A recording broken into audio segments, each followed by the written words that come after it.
ত্রয়োদশ জাতীয় সংসদ নির্বাচনে সিলেট ৬ আসন থেকে বিএনপি প্রার্থী অ্যাডভোকেট ইমরান আহমেদ চৌধুরী নির্বাচিত হওয়ায় আলোচনা সভা ও শুকরানা দোয়া মাহফিল করেছে গোলাপগঞ্জ জাতীয়তাবাদী পরিবার ফ্রান্স।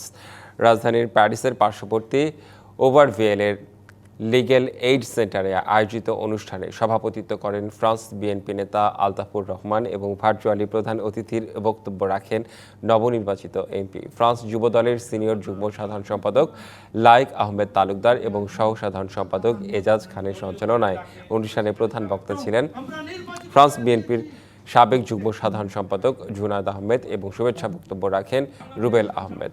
বিশেষ অতিথি ছিলেন আলী বেলাল, তানজিমুল ইসলাম রেকল, আফজাল হোসেন, মহির আহমদ, আলতাফ হোসেন সহ অনেকেই। নির্বাচনে বিএনপি নিরঙ্কুশ সংখ্যাগরিষ্ঠতা অর্জন করায় অনুষ্ঠান শেষে শুকরিয়া আদায় এবং দেশ ও জাতির সার্বিক কল্যাণ কামনা করে দোয়া ও মোনাজাত করা হয়।